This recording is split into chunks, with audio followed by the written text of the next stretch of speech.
दोस्तों, महाराष्ट्र में शिवसेना सरकार बेचारी फंस गई है।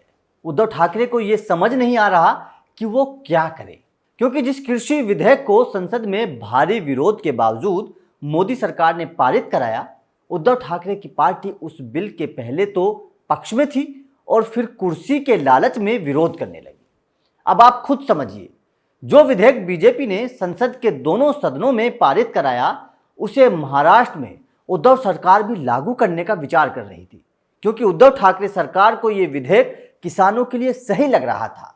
लेकिन क्योंकि महाराष्ट्र सरकार में शिवसेना के साथ अड़ंगा अड़ाने वाली कांग्रेस और एनसीपी भी शामिल हैं, तो उन दोनों पार्टियों ने शिवसेना पर इस बिल को महाराष्ट्र में लागू न करने का दबाव बनाया। अब बेचारे कुर्सी के लालच के मारे उद्धव क्या करते। आखिरकार कांग्रेस और एनसीपी के दबाव में आकर उद्धव ठाकरे ने अपने दिल की न मानकर कांग्रेस और एनसीपी की बात मानी और महाराष्ट्र में यह कृषि बिल लागू नहीं किया। इस बात को आप महाराष्ट्र सरकार में उद्धव ठाकरे की ताकत और शिवसेना की इज्जत दोनों का आकलन कर सकते हैं कि आखिर महाराष्ट्र में उद्धव और शिवसेना की कितनी ताकत है।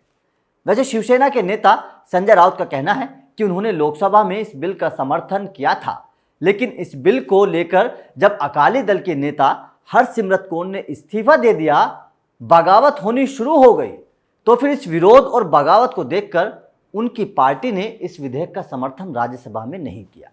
खैर, अब शिवसेना के मन में क्या थी ये तो उनके नेता ही जाने, लेकिन इतना तो सच है कि शिवसेना की हालत महाराष्ट्र में कुछ सही नहीं है।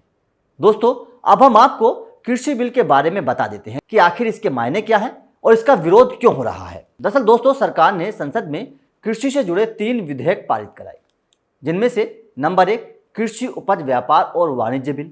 इस विधेयक में एक ऐसे इकोसिस्टम बनाने की बात कही गई है जिससे किसानों को एक राज्य से दूसरे राज्य में फसल बेचने की आज़ादी होगी। साथ ही इस विधेयक में मार्केटिंग और ट्रांसपोर्टेशन पर खर्च कम करके किसानों को उनके उत्पादों का अधिक मूल्य दिलवाने की बात कही गई है।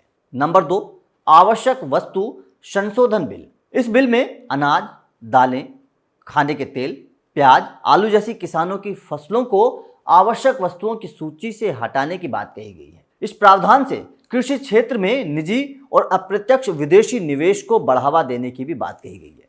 नंबर 3 मूल्य आश्वासन तथा कृषि सेवाओं पर किसान सशक्तिकरण और संरक्षण समझौता बिल। इस बिल में किसानों को कृषि कारोबार कराने वाली कंपनियों, थोक विक्रेताओं, किसानों के सामान को लेने वाले लोग, खुदरा विक्रेताओं से सीधे जोड़ने का प्रावधान है। साथ ही 5 हेक्टेयर से कम भूमि वाले सीमांत और छोटे किसानों को लाभ देने की भी बात इसमें कही गई है, क्योंकि देश में 86% किसान ऐसे हैं जिनके पास 5 हेक्टेयर से कम जमीन है। इस विधेयक से उन किसानों को फायदा होगा। इस बिल में किसानों की आय को बढ़ाने और बिचौलियों को खत्म करने का भी प्रावधान है। साथ ही इस बिल में किसानों को तकनीकी सहायता और फसल स्वास्थ्य की निगरानी, ऋण की सुविधा और फसल बीमा की सुविधा उपलब्ध कराने का भी प्रावधान है। अब हम आपको इन तीनों अध्यादेशों पर हो रहे विरोध का कारण बता देते हैं। इसका कारण करने वालों का तर्क है कि इसका पूरा नुकसान किसानों को उठाना पड़ेगा। विरोध कर रहे लोगों का कहना है कि इससे किसान और उनकी उपज पर प्राइवेट कंपनियों का कब्जा हो जाएगा और सारा फायदा बड़ी कंपनियों को मिलने लगेगा और इससे मंडियां खत्म हो जाएंगी। इस नियम से मंडी व्यापारी भी नाराज हैं। उनका कहना है कि इन विधेयकों से बाहरी या प्राइवेट कारोबारियों को फायदा पहुंचेगा। इस कानून की मदद से छोटी मंडियां पूरी तरह से खत्म हो जाएंगी। साथ ही जो बड़ी कंपनियां आएंगी बाजार में, उनकी मनमानी बढ़ेगी और छोटे व्यापारी संकट में आ जाएंगे, जिससे कालाबाजारी बढ़ेगी। अब इस मामले पर सरकार क्या कह रही है, हम आपको यह भी बता देते हैं। सरकार कह रही है कि इसके लागू होने के बाद हमारा लक्ष्य किसानों की आय को दोगुनी करना है। प्रधानमंत्री नरेंद्र मोदी ने कहा है कि ये विधेयक सही मायने में किसानों को बिचौलियों और फसल को बेचने में आने वाली परेशानियों से मुक्त करने का है।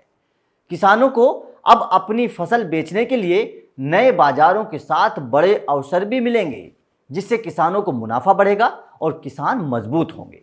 इस बिल के लागू होने के बाद किसान अपनी मर्जी का मालिक होगा और जहां उसका मन करेगा, जहां उसको ज्यादा मुनाफा मिलेगा, वो वहां अपनी फसल बेच सकता है। खास बात यह है कि किसान को मंडी की तरह बाहर कोई टैक्स नहीं देना होगा, इस बिल में यह कहा गया है। जबकि मंडी में इस वक्त किसानों को 8.5% तक मंडी शुल्क देना होता है।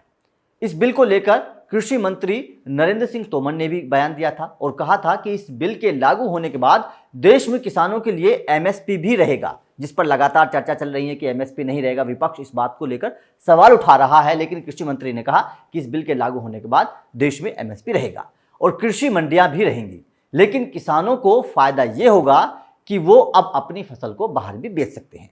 तो दोस्तों, ये है इस बिल की हकीकत। लेकिन विपक्ष बेवजह इस बिल का लगातार विरोध कर रहा है और सड़कों पर ट्रैक्टरों को फूंक रहा है।